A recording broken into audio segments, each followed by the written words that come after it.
My name is Gilbert Garcia, and before I start, I'd like to thank you for taking the time to watch my presentation, and I apologize ahead of time for mispronouncing many of the names in this field. So let's get this started as quickly as possible. Film itself has come a long way, and it's only been around for a little over 100 years or so, and in that time it has changed, evolved, and embedded itself into our society, into the unforeseeable future. Although the art of storytelling itself has been a part of human culture since long before we can remember. We have had love stories where the guy gets the girl. We have action flicks where the big dudes with the big guns handle business in the best way possible. We even have documentaries that just show you the everyday life of people you would have no idea even existed otherwise. Each style has influenced the art of filmmaking, and talking completely about the film industry, I believe, would take longer than just the 3 to 4 minutes of this video. I have decided to do some research on the genre of horror. I have always loved horror movies. That would probably explain a lot about me.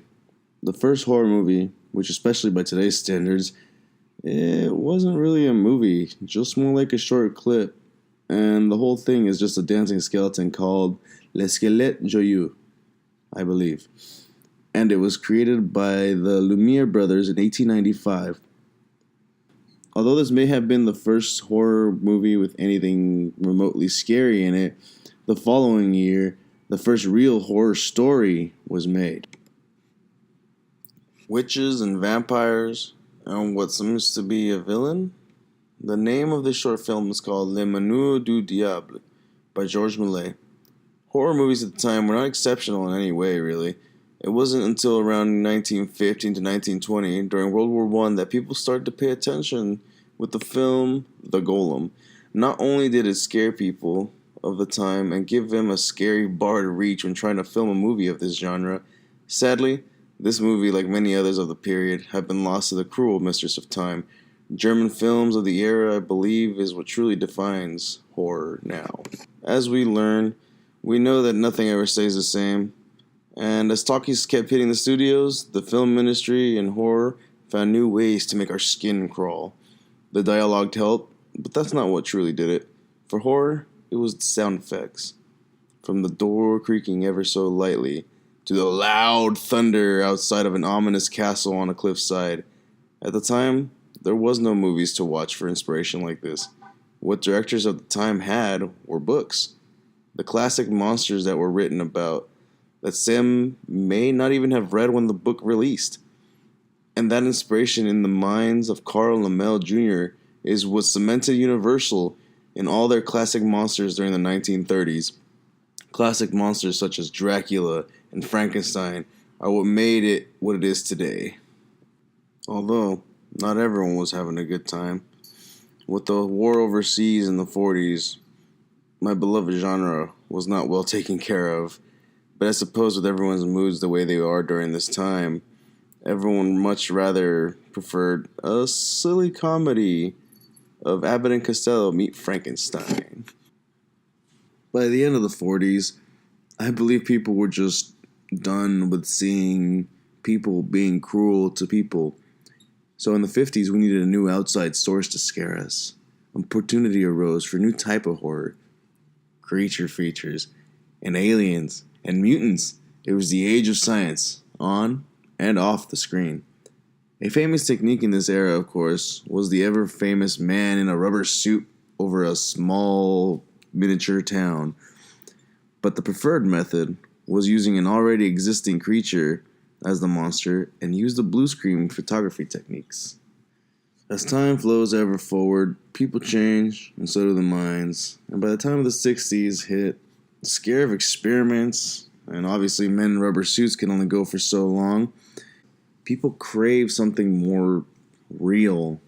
And to jumpstart this new decade was a movie that was to this day still parodied, and that movie is Psycho.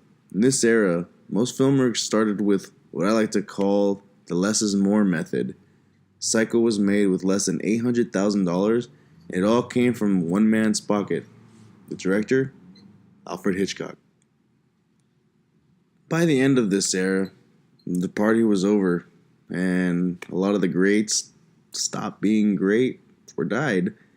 And again, the world was changing. People were now getting really weird. The 70s feather haircuts and the glam rock definitely made a statement, and definitely one of my favorite periods in music.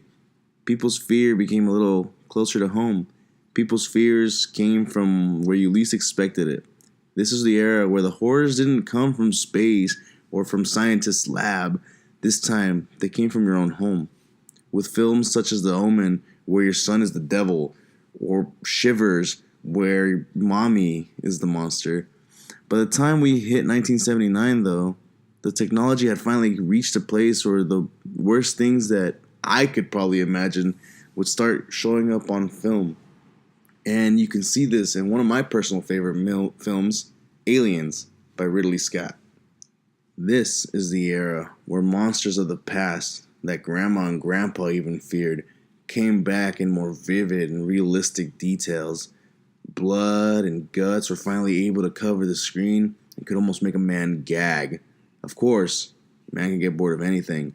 And after repetitive sequels of, say, Friday the 13th and Nightmare on Elm Street and Halloween, and literally gallons upon gallons upon gallons of fake blood everywhere, people started to get bored anyways. Hollywood always trying to squeeze every dollar out of horror when it can, can't it?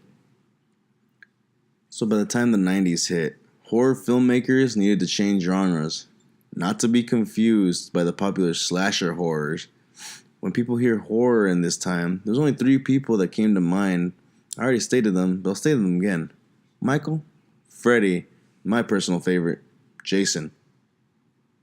Although, that's not to say that there were no hit slasher movies anymore, because in 1996, we were introduced to the classic Scream. But again, as we hit the end of our lineup, we get to the 2000s, and people again have changed and have faced new horrors, such as the 9/11 attack of 2001. People were not really looking to be horrified anymore, and in 2005, the LA Times called for a ban on horror movies to push for peace, in a very misguided attempt, in my opinion.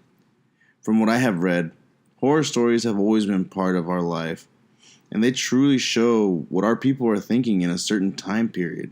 Like scientists studying layers of ice or land to study the time period. I hope you enjoyed your short trip through the history of horror. I have been Gilbert Garcia, and I hope you have a wonderful day.